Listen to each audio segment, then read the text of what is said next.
Strength, it's a language that we all speak. It's almost men overcoming a human form. I just knew if I wanted it, I could make it happen. It's hard to have that kind of character unless you earn that kind of character. I ended up being homeless and on my own at 16. Wow. And I just became angry. I hated the world. I wanted it to burn.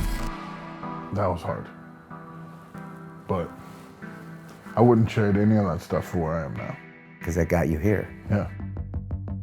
To be the world's strongest man, you have to be willing to let it all go. It has to be the one and only thing you're focused on. I'm one of the top 10 strongest men on the planet, which means I'm one of the strongest men to ever live. And if that's all I ever am, I'm very proud of that. I think those hard times, if you can get through them and if you can stand up and be strong afterwards, that definitely is one of the sure ways of being an actual well-rounded individual.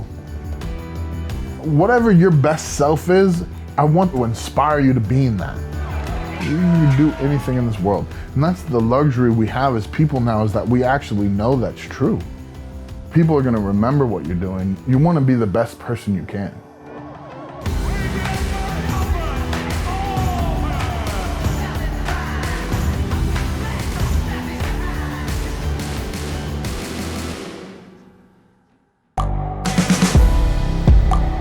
The world is changing.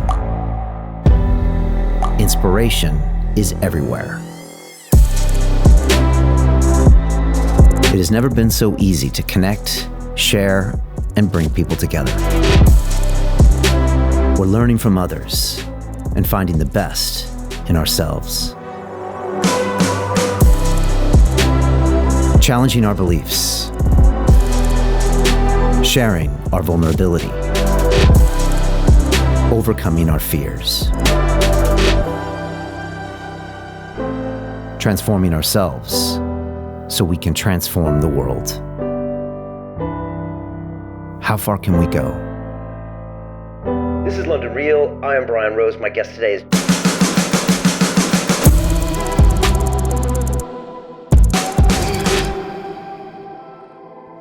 Robert Oberst is one of the 10 strongest men in the world, and he competes in these world's strongest man competitions where they lift Atlas stones and do keg walks and all of this crazy stuff. But deep down inside, he's actually a quiet guy. Grew up in California with no electricity, was one of 10 children, and struggled with a lot of anger issues when he was a kid. But it was only later in life when he finally decided to have a positive attitude, when everything started really going well for him. And it was fascinating to sit down with Robert. Had a lot of interesting things to say about the industry, about how we treat each other, and what his family means to him now in comparison to his career. He's also on the History's channel, Strongest Man in History show, alongside Eddie Hall, our previous guest. It's an amazing show, and it's fascinating to hear him talk about former strongman in history and how it relates to today. So I know you're gonna love Robert. Enjoy this episode. This is London Real. I am Brian Rose. My guest today is Robert Oberst, the professional strongman known as the American Monster. You've competed in strongman all around the world since 2012, including America's Strongest Man, the Arnold Classic, and 5 times in the World's Strongest Man, twice placing as a finalist. Today, you star in the History Channel television show, The Strongest Man in History, alongside Brian Shaw, Nick Best, and Eddie Hall, while traveling the world promoting strongman with your catchphrase, strong and pretty. Robert, welcome to London Real. Thank you for having me. Glad to be here. Dude, great having you on the show. First off, wanted to get your thoughts on being in London. What's it like being in this city? It's got kind of a history of strongman stuff here. This whole country does, right? Right. It's very, very strong here. It's cool traveling around. It's honestly, I studied history in college, so I just like walking around and looking at the buildings and everything as well. And the people, you know, it's different than any other city. And I don't want to compliment it too much, make you think I'm just like gushing, but the people, they have their own flavor. It's hard to explain. Like, you kind of have to be here to know, but like there's no other place. Like LA is not like it. New York's not like it. You know, even other cities here like Manchester and other things, Birmingham, they're not like London. London's got its own thing, and you know, every time you come here, you feel like you're in the center of the world for a little bit. Yeah, no, I agree. And you did some strongman stuff here on the streets, right? Yeah, we paid homage to Thomas Topham, who was an old English strongman, one of the classics. He owned a pub, and he would do a bunch of just absurd stuff to promote his pub and bring people in. The feat of strength that we did, the main one, was he did a whiskey barrel lift, which is kind of like a yoke bar. For your audience who don't know, it's almost like having a thick squat bar on your back, and you stand up with it. Okay. And underneath this huge contraption, it's all attached to these big barrels of whiskey. So the world record at the time, I might be a little bit off, is around 1,700 pounds. Wow. And then all four of us shattered that record, and then went all the way up, and I believe Brian Shaw finished at over 2,500 pounds. Wow, that's a lot of weight. Yeah. So so you're just lifting it that like 6 inches off the ground, that final bit. So it's like, just get it up off the ground. It's basically how much can you compress your spine before you quit? Okay. Before it just hurts too much. Like how short are you willing to be? Okay. All right. And I mean, between this country and Scandinavia, you get a lot of strong men, right? Very much so. Very much so. There's a history of strength. You guys were also very your old countries, you know? It's not like America's only been around for a few hundred years, so there's only so far back you can go. But strength is universal. And for having a country that's as old as England or Scandinavia and Asia even, you know, these places, there's always these really cool classic strongmen in these feats. Or like Thomas Topham, I was telling you beforehand, he did this really cool feat of strength where he went outside on a rainy night in London, which back then the police officers had these little sheds they would stand in. And so like it's almost like a porta potty kind of thing. And they would stand in there to be outside of the weather and be able to still see everything. He, with his buddies, just trying to be cool and impress them, he goes out there and he sees that one of the police officers is asleep. So he picks up this shed and carries it down the street to the graveyard and places it inside an open grave. And the police officer supposedly wakes up later and doesn't know what's going on, you know? So he was a troublemaker too, you know? He was basically Eddie Hall pre-1800s. Are all you strong men kind of troublemakers at the end of the day? We're eclectic, man. We're all over the place. But, definitely Eddie's a troublemaker. I'm a little bit. I bounce all around because I was number 8 out of 10 kids. So like I had the bigger and stronger brother who used to beat the crap out of me, but I also had like the younger brother who I'd beat up. So like I can kind of play it both ways, where I'll be nice and I'll be civil, or I'll be rough, and you know I go all over the place. But you know, I think for the most part, strongmen, at least like on the inside, they're sweet guys. Most of us understand. You know, we have a lot of power and we have a lot of not status but stature. You know, like it's almost immoral for us to be mean, right? Because it's not like a normal man being that way. For us, it carries a lot more weight. If we pick on somebody, it's not just somebody picking on someone. It's this giant picking on someone. Right. So, for the most part, we can be troublemakers, but not mean-spirited. Right. Not physical kind of troublemakers. No. Like pranks and messing around. Yes, and we always mess with each other. Right. That definitely. I'm telling you, Nick Best has been on the butt end of a lot of pranks this year, and I'm sorry, Nick, but you know it was funny. It was fun. So this whole television show, I mean, it's 4 of you, right? So Nick and Eddie and Brian and you, and they put you together, and there's banter going on, but you're also going back through history and researching like all of these different strongman feats and testing them. What's it been like doing that? It's fun, of course. It feels almost like we grew a reverence for these characters. There's so many guys like Thomas Topham and all these other characters. We had a guy, Peter Francisco, who was a soldier in the American Revolution, which, I mean, it's been a long time. There's no sore spots for English-American relations anymore. We're all allies now. Yeah. But he was a soldier in the American Revolution. This guy was 6'10", and back in 1776, which is just, it's unheard of. and he fought in the war at 16.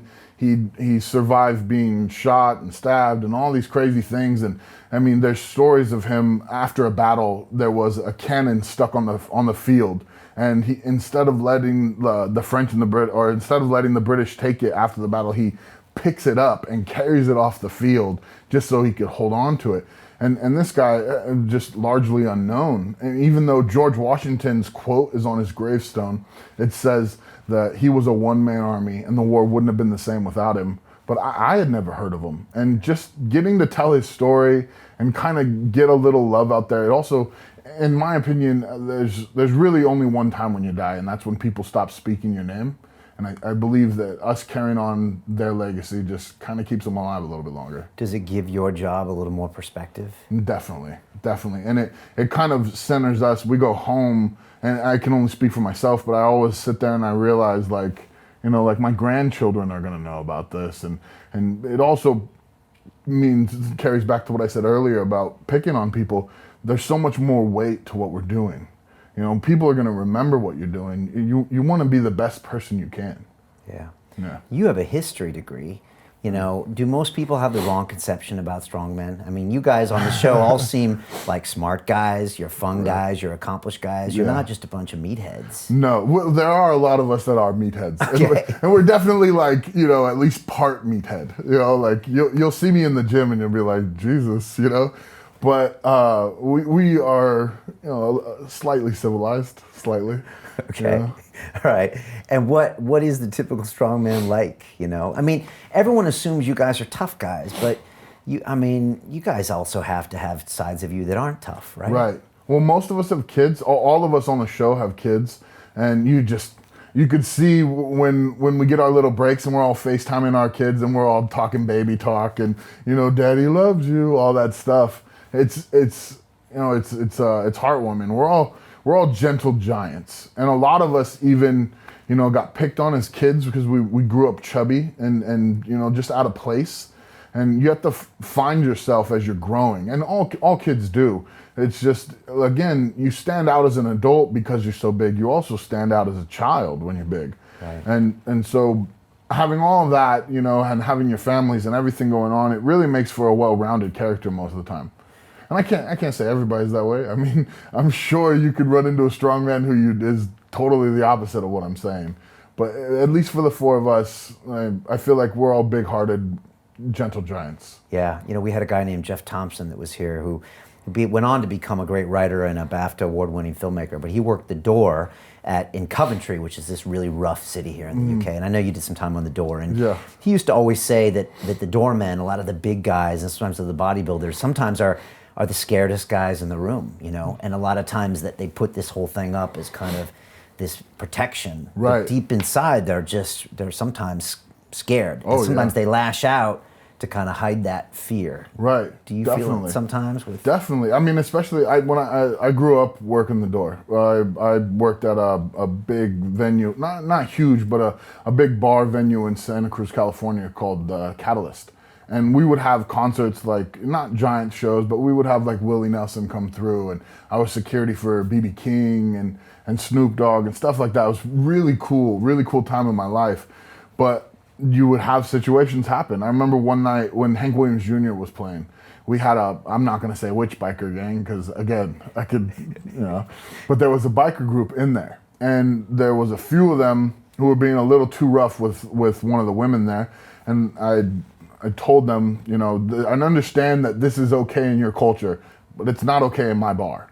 And they got mouthy, so we escorted them out the back, and 4 of them wanted to fight, and we ended up getting into a tussle, and it got pretty rough. And the next night, it just goes back to a regular bar. There's no concert happening. I'm the only man at that door, and I'm terrified because I know they're gonna come in. I know they're gonna come back. And so I'm sitting at the door, and then all of a sudden I hear all the bikes pull up. You can hear them, and you hear them, and I'm just, oh my God, this is where it happens. This is where it goes, right? And in comes in this big group. In the very front, there was this short, older man who was just, he had to have been 80 years old. And he walking in front and all these bikers behind him, he looked up at me because in the Catalyst, there's the front door and then there's stairs that go up to the bar. And I always sat at the top of the stairs. he looked up at me and he just went like that. I was like, fuck. It's like, all right. Like I just put my head down and came down the stairs, like almost like the principal's office, but come down there. And then he looks back and he tells his guys to come forward. And the 4 guys who were in the back with us the night before stepped forward and they had their heads down. And so I started to feel a little bit better. And he goes, I just wanted you to know that we are very sorry for the way that these men acted, and it will never happen again. He gave me his card. He said, if there's ever another situation like this, I want you to call me directly. I was like, whoa, Wow. like I like a big sigh of relief. All of a sudden I went upstairs and I was like, I'm okay. It was intense, but stuff like that happens. Wow, because that could have got pretty nasty. Oh yeah, I mean, I thought it would. Honestly, I was terrified that night. I mean, the biker gangs in California they're no joke. Yeah. I mean, like, you don't mess with the Mongols. No, right? And that's Texas. I live in Texas, and that's all Mongol territory, and everyone knows. If you leave them alone, they'll pretty much leave you alone, but you don't want to get on a bad side of them. Right. Okay. Yeah. All right. And so you were doing the door for a while, right? I did the door for 6 years, man. That's the only real job I've ever had. I'm a security guard. Because football wasn't. You tried out for football. You played in college, and then weren't going to make pros. Very few guys make pro, anyways. Right. It's hard to actually make that transition, right? Yeah, it was hard to transition over, and I just was a hair short and didn't happen for me. So I tried to do the arena football thing, but in America, arena football had folded a year or two before I got there. So guys went from making good salaries to making nothing. And these guys were playing football to try and live out their dream, but they were working at McDonald's when they weren't at practice. And I just couldn't do that. Like I had already, my knees and ankles were banged up. I couldn't do that anymore. So I started working the door, and I was trying to figure out what I was going to do with my life.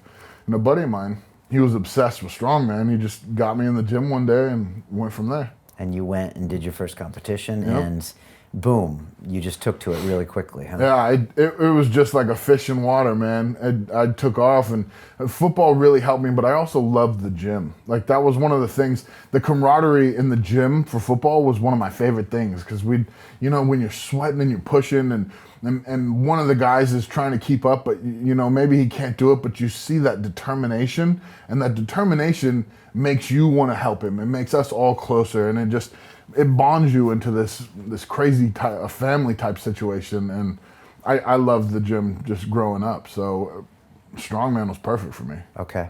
And before we get to Strongman, what were you like as a kid? Like you said, 8 out of 10 kids, which means, man, you're down on the totem pole. One bathroom. One bathroom. Yeah, you grew up in some poverty, right? Yeah. Well, yeah. I mean, it's funny because when I tell people how I grew up, they're always like, wow. I didn't have electricity throughout high school. My dad worked at like a tractor company, Quinn Caterpillar Tractors. Yeah, he would come home on the weekend and he would plug in a generator from work for the weekend. So Saturday and Sunday we had electricity, but Monday through Friday we had none. And people always like act as though that's this big deal. It's crazy, but me as a kid, it's like that's just the way it was. That's what it is. So. We had fun. We were super creative, and we would go and we'd jump on the trampoline, and we'd like create wrestling matches and stuff like that. I was obsessed with the WWF as a kid, obsessed, And I'd wrestle on my brothers and sisters until I got too big, and then they wouldn't want to wrestle me anymore. And we'd even like create little stories and movies and stuff like that, with a little camcorder. But we were really close. We were very close. And you got picked on as a kid because you were big? Yeah. The thing is we had no money, and so like all my clothes were ratty, but I was also really chubby. I was short and just built like a square. Okay. And so, people loved to pick on me because of it. And I was just soft-hearted, and I never really wanted to hurt anybody or anything. So it was probably from like 3rd grade all the way till sophomore year of high school when I hit my growth spurt that it was just being picked on. All right. But how do you deal with that? You figure it out. I got so lucky. Like, my mom was so supportive. my dad worked like 16-hour days, and I barely ever saw him. But my mom, she was always telling me, you can do anything, you're special. And she really believed it. And you can tell when someone's telling you something and they're trying to be nice, or when they're telling you something that they truly believe. And I knew that I was going to be important. I knew I was special because my mom knew it, you know? So I just grew up with that. And so even though I was picked on and I'd felt bad about my weight and everything, I'd always go home and I'd feel better. So it was a weird dichotomy of like school and then home life, you know. So where I wasn't even going to go to high school. I was going to be homeschooled, and I remember it was like 4 days before school started. After junior high had ended, high school was starting, and a friend of mine who played quarterback, he gave me a call and he's like, Rob, you're not going to school. Like, you're going to be a good football player. You should go. Like, you need to come. I was like, oh yeah, I mean, football sounds like fun. So I went and I did that and ended up paying for college and everything. So it was great that I went, but being picked on almost kept me from even getting a high school education. Wow, yeah, that's serious stuff, isn't it? You can totally mess with kids' heads. Definitely. For a long time. It really taught me the importance of a lot of things, standing up for yourself, being true to yourself, but it also taught me how important that home life is. Like, you know that as an adult, but as a child I knew that because like when I was home, I felt like Superman, you know? I was like, wow, like I'm really special, you know? Imagine if your mom hadn't have been that way, or if she had to work. Exactly. Then maybe none of that would have happened. Exactly. And she was able to do that with 10 kids. Yes. That's impressive. Yeah, she's a very sweet lady. Yeah. And so when you start playing football in high school, things start changing. Right. Because that is a great place to be socially and physically. What was that transition like for you? Football was my stage. It was my arena, you know. And from the moment I put on those pads, I was so dominant. I was bigger and stronger, and I was fast. I don't know where the speed came from because I was so chubby, but I was quick, man. I was super quick, and so I remember just strapping up. And day one, we'd lined up, and I didn't know anything about football. I didn't know positions. I didn't know anything. I actually started the first game as a freshman, and I had to come home. I told my mom, I was like, I'm starting at tackle, but I don't know what that is. So we bought a bunch of magazines, and we're looking through them, and I'm like, that's the tackle right there. Okay, that's where I'm supposed to go. It's like before YouTube, right? Yeah, So exactly. Wow. And so you start getting good at that. And for people that don't understand, I mean, football in America is like a religion, right? It's huge. It's a big deal. Yeah. It's like the only sport in high school that matters. Yeah, it's huge, man. I mean, especially Texas and California, football is everything. And, you know, it's just, you know, if you're good at football, it didn't, all of a sudden it didn't matter, like, that I was chubby and all that stuff, you know, because it was like, oh, we saw you kick some ass on the field, you know, and so it really changed all of that for me. Okay, and you keep getting bigger throughout high school and college as well. Yeah. Okay. Yeah. I actually graduated high school with 375 pounds. Wow. I'm 393 pounds today. Okay, all right. Yeah. Is your body different today than in high school? Most definitely, yes. Okay, how so? Most definitely. I have a lot more muscle and a lot less baby fat. Okay. A lot less. Because it takes time to build that muscle, right? Definitely, grown man strength, you know, and the density, you know. I had a bigger waist then, everything, so you know, it's a big change. Yeah, I was showing you our video department earlier, and we did this film about Dorian Yates, who was 6-time Mr. Olympia, one of our early guests on London Real about 7 years ago, came on and. You know, people just thought he would have nothing to say. He's just some lump. And he actually ended up blowing everybody away with just his interests, his intellect, and all that stuff. Yeah. And we did a documentary about him, and I got to watch his body change through his competition. And you really see that to build muscle, it can take, you know, 6, 8, 10 years to really build that structure up for someone like that. And I'm guessing similar with you. Right? Same exact thing. Yeah, it took me a long time. And then you start to learn, like, which muscles take longer, so you work those in a separate way. Like Dorian Yates, he basically treated his body like a sculpture. So like, I remember Arnold saying one time, he's like, you'd look at yourself in the mirror and be like, oh, okay, I need more plaster on my sculpture here. Yeah. So then you go to the gym and you work that part, and that's your mold, you know. And that's basically what he did. And then, yeah, it takes a long time. You watch these bodybuilders come up, and, you know, Phil Heath didn't look like that 15 years ago. Yeah, takes time, right? Yeah. Before we get into Strongman, what did you learn from being on the door? Did you learn a lot about people? A lot.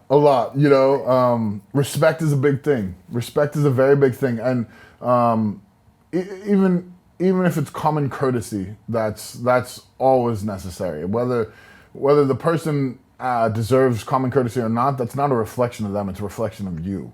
And so I feel like, you know, we're really quick to be offended or to be upset with someone and let that change us, and then we put out this gross energy, this you know, it's almost like a habitual darkness that just wants to shoot out of you, that's just waiting, you know? And you learn that when you do that kind of stuff, all you do is create more, and it comes back.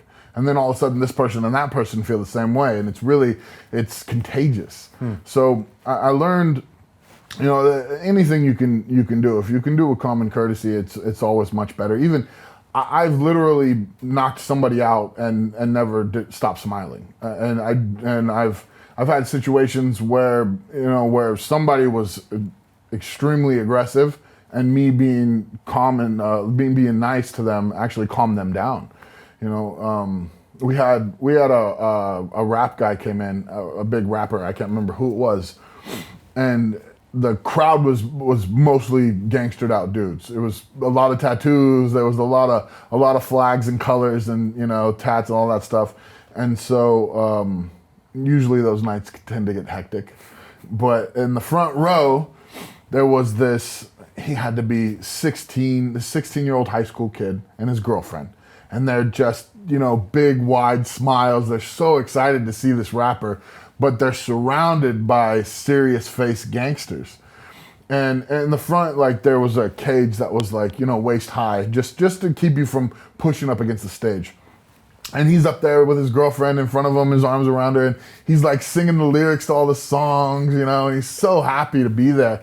And behind him, this dude who was like twice his size just kept bumping him. And then he turned around, and then the guy put his finger, I can't hear what's happening, but the guy puts his finger in his girlfriend's face and then starts pushing her face. So this little 16-year-old, like, I'm guessing 16-year-old kid hits this guy. Boom, hits him in the face. And I was like, oh, fuck. Here we go. It was like 20 people all just started raining down on this kid. So, of course, we got to do something. You're not gonna, like, you got to do something. So I rushed the front end, and there's two other bouncers coming with me, and I'm reaching over that waist-high fence trying to get this kid, but I'm also getting tagged too. They're tagging everybody. So I'm getting shots to the face, and I grab him, and I'm holding him like this, and I'm trying to get him over the fence, and he's stuck. So basically, I'm holding him while they're beating his ass. They're like hitting him, and I'm like, fuck it, like, defend yourself. And I start swinging, right? So we're all swinging. Finally get him out, get the guy that started the fight, the guy that was poking his girl's face. I caught him once, like nicked him with a pinky, and it was weird. Like, it was almost like a movie. Like, it split his eye open and it folded down. Wow. It was a weird little catch. So I remember, because I was pulling him out of the crowd, and I couldn't see one of his eyes because the skin was hanging over it. It's crazy, I know. I'm sorry. So I get him over, and he's blacked out, like passed out, and I drag him to the side of the stage. And a buddy, the guy who got me into Strongman, Evan Hansman, is actually with me, and he looks just like me, like we could be twins.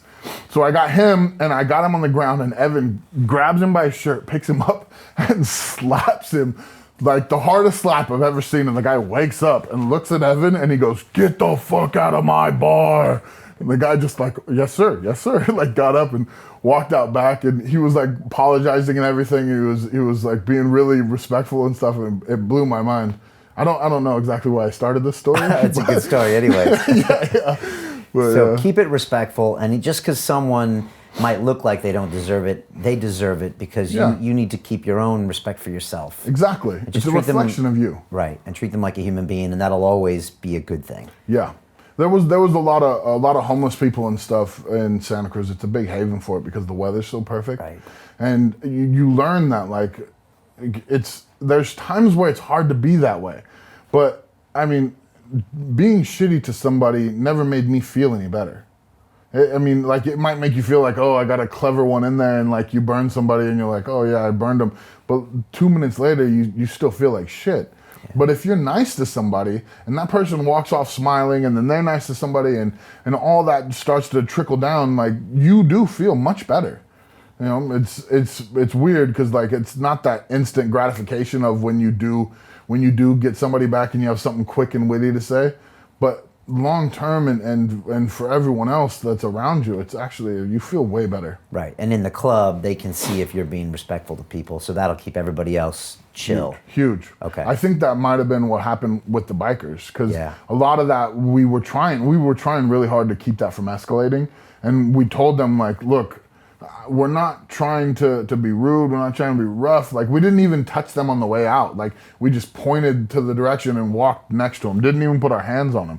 You know, and I think that's why the old man came back. I'd like to think that. Right, because some of the guys told him that, and they said, look, actually, Yeah. the bouncers were actually really respectful, but these 4 guys acted out, which they probably had a history of it. I'm sure. And it probably made sense. Yeah. Sounds like that movie Roadhouse where Patrick Swayze says, Yeah, right?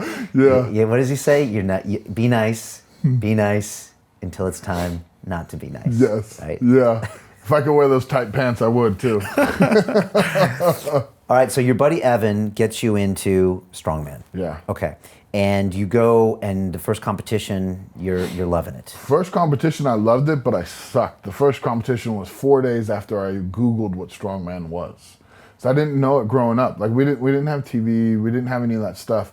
But when I tried it out, I was like, I can do this. So I Googled it, and I showed my girl at the time. I was like, I'm gonna make this happen. Like I showed her, and I was like, I will make this happen. And everybody in the world was telling me, like, don't do this. Like like you can do it for fun, but there's no money in this. There's no way you can be successful as a strongman. There's just nothing there.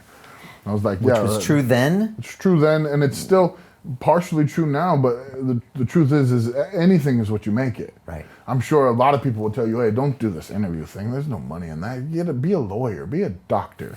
And you're like, I think I can do this, you know. You got to believe in yourself, and it goes back to what my mom was always telling me. And I just knew if I wanted it, I could make it happen.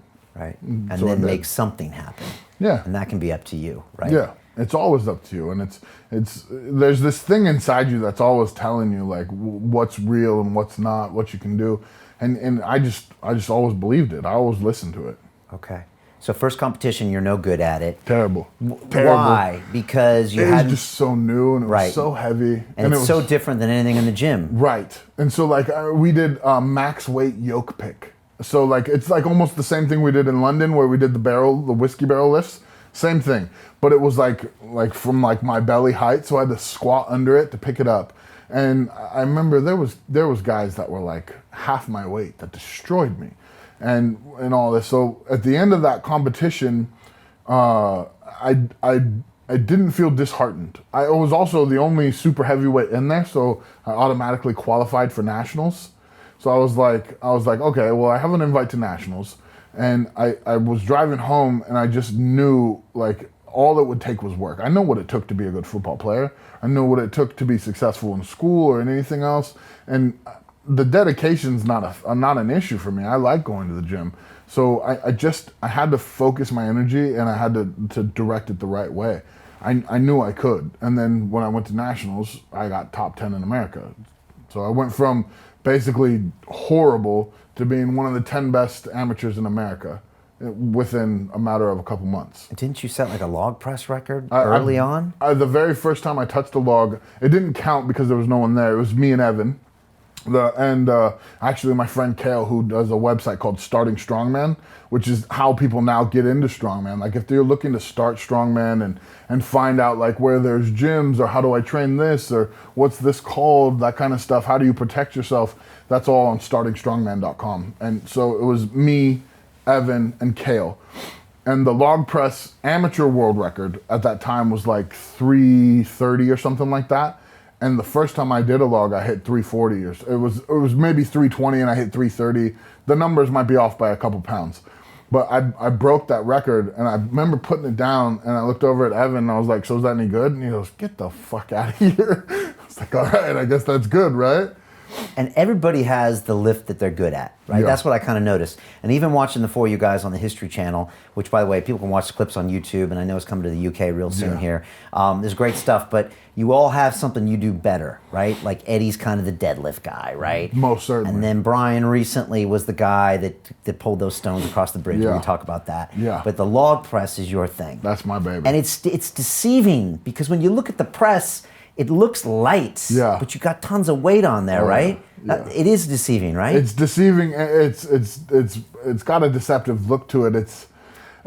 It's not like anything else either. And it's also like a lot of people want to try and compare it to like Olympic pressing, like a push press or something, but it's so different. It's basically like picking up this dog right here and adding a ton of weight and letting his belly sit on your chest while you press him. And there's no give, there's no flex, nothing like that. It's one of the hardest feats of strength there is. And you have to roll it up from the ground up your belly. That's a skill. That's the part and that strength. a lot of people mess up on too. Okay. That's one of the things they that burn themselves out, or they just can't do it. I've seen guys have weight on their chest and black out and fall back because you lose all your air, and then you try and take a breath with 500 pounds sitting on your chest. It's not coming in. Okay. You know? Wow. All right. So there's a whole skill set involved with Most that. certainly. Okay, but you were still natural with it. Yeah. Why do you think so? Is it certain parts of your body? Because you're a tall guy. You would think a shorter guy might have an advantage. Most of the time. I have a barrel chest, and I don't have like super long arms. I've got arms that are like perfect for my height, but most guys at my height tend to have a little bit longer arms. I don't know. It just worked. Like I put it up here, and it felt natural. It was like, oh, like this is what I was made to do. Yeah. You know, and I've always had these big dense front delts, and like even when I bench pressed in football, we did that the combine test. We do 2 plates for reps. I hit 46 reps with 225. And the whole time, the only thing I ever felt was my front deltoids. Everyone else feels it in their chest, but my deltoids are so strong they just take over, and that's everything you use to press. So it's a combination of all those things, and then it was also like I just have that confidence, you know, and I think all of that mixed together just ended up working out. Okay. What about posture? It's something I always like watch you guys, and like that's a big deal, right? Huge. Because if your posture's off by even a few degrees, all these things are going to crush you. Oh right? yeah, I've seen guys be paralyzed. I've seen guys just snap. When you watch the video clips of Strongest Man in History, they show epic fails and stuff. And there's this one that makes me cringe. Oh man, this guy is picking up an Atlas stone, and he's you pick it up, you put it in your lap, you put your arms over, and then you go to pick it up. And for the people who don't know, Atlas stones are those round concrete balls. You know, like Atlas held the world on his head. Yeah. That's basically it. They're really scary looking. Yeah, that's actually my son's name is Atlas. Oh, really? Happy Awesome. birthday, buddy. And so he's picking it up, right? And the load is probably at his nose height where he has to put it. And he's going up, and you see the color drain from the back of his head, which means he let all of his air out, and he can't get any back in. And then all of a sudden, he just collapses with the stone above his chin going up, and he collapses. And I don't know what happened to this person. I have no clue. But it looks like the stone just comes down on his chest, neck, and shoulder and crushes him. Wow. I'm not sure. But I've seen a lot of that type of thing happen, you know. And if you're not prepared, if you don't have diaphragm strength and you haven't done your due diligence before you go into competition, some bad stuff can happen, man. Okay. Diaphragm strength. I think I saw some videos, maybe of Eddie or someone else training diaphragm strength, right? Where you put weights on your chest and you practice like breathing. Right. Yep. I've been promoting that a lot, actually. I talked about it on a couple podcasts and videos, and trying to teach people that control. You know, it's almost actually opera singers do the exercises as well. But it's basically this part right here that holds your breath and keeps your lungs and your insides from collapsing under no air. And so, you know, what we do is we'll lay on the ground and we'll put like a sandbag or some weights or something on our diaphragm, and you'll want to flex and push your stomach out and leave it out for like 2 minutes. So you learn to breathe while still that's being out. flexed. Okay. Which is really hard. Like right now, I can do it because I'm so used to it. But anyone else, they'd be like, you know. So I got to push out while you all breathe. Yeah, like imagine if I was just pushing that button So push in. that back out and breathe. Yeah, and learn to keep it flexed. Don't let your finger go anywhere. Okay. That way you don't lose that. Because if your finger goes in, your back's breaking. And on the exhale is where it's hard. Yeah. Because you want to go like that. Exactly. Okay, but if you let that in, your back's going to break because your posture's going to get all whacked. Exactly. Man, okay. And you do the daily breathing exercises, right? I do daily breathing every morning. Every morning I do breathing exercises when I have my coffee.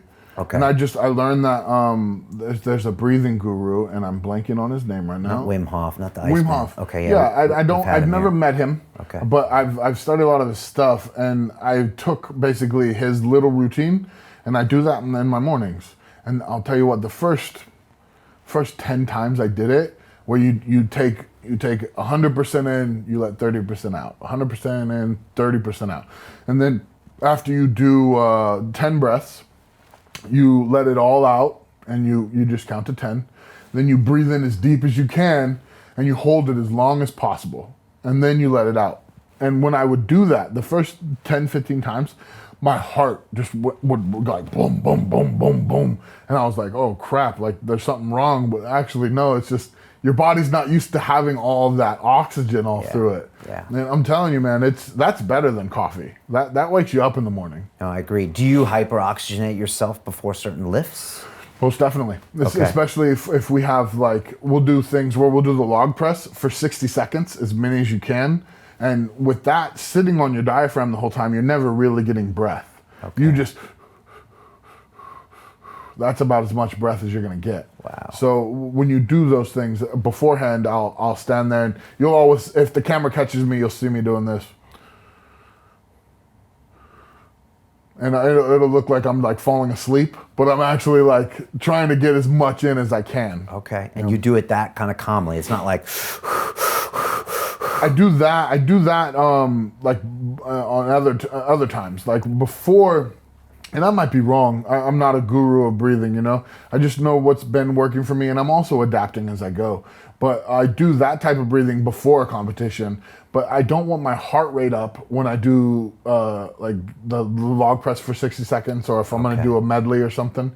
I don't want my heart rate going. I want to try and stay calm. Yeah, no, that makes sense. Yeah, we've had Wim Hof on, and I've been playing with his breathing stuff, and it's amazing. Yeah. You know, it's amazing how you can change your state with hyperoxygenating your body, and I mean, you don't need anything else. Yeah, it's crazy. It's pretty crazy. And his story about breaking the ice world record and going past it, oh my God, just hearing that like makes me like creeped out. You know, Right, it's like going oh my underneath God. the ice and swimming underneath, Yes. and all that stuff. And so like there was a world record, and then he, instead of coming up to it, he swam past where he was supposed to come up, went up, and there was all ice. So he's held his breath past the world record and can't come up for air, and had to break through ice at some point. Then I think his corneas froze, so he couldn't see anything. Oh my gosh. I mean, yeah, it was pretty crazy. That's insane. Yeah. All right. So there's quite a bit of science in what you're doing to make sure, because you're pushing it. Yeah. I mean, you're going to the edge of the envelope. I mean, Yeah. It's meathead science, yeah.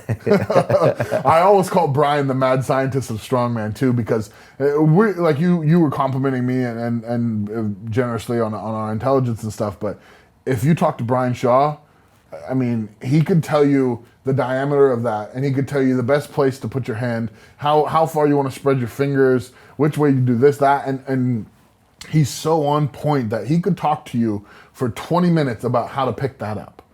Okay. It's insane, and he's the most scientific lifter I've ever seen, which is probably why he's 4 times world's strongest man. Okay, because he breaks it down. Yeah. And yet he's willing to share this knowledge with you, right? Yeah. Is that a thing about Strongman? Are you guys collaborative? We talk about that a lot. It's really common for people to talk about strongmen are always cheering for people even if they're competing against them and stuff. And there's some truth to that. Like, yes, some of us are friends, and some of us, even if it hinders us, will help someone else. For the most part, though, we're all there to feed our families. Like, and it's like, it's not like I hate you. It's just, look, if you beat me, that means I don't get to put this money in savings for my son's college. That's the way I see it. And even like the other day I was competing, and as I'm going, it's also motivation, but I see my son sitting there, and like, this is for him, you know, all that money that comes in from that, which is not a ton, that all goes straight into his savings. So I'll never give up his future to help somebody else. I just can't do that. But like, yes, it is a lot more common in strongman for us to be supportive. Especially what you'll see is, like, say we're carrying something from A to B as fast as we can, and we carried it over there and we're done, and then we look back and our buddy's struggling. We will go back and cheer for that person instead of just walking off. That is very common. To continue watching the rest of the episode for free, visit our website londonreal.tv or click the link in the description below.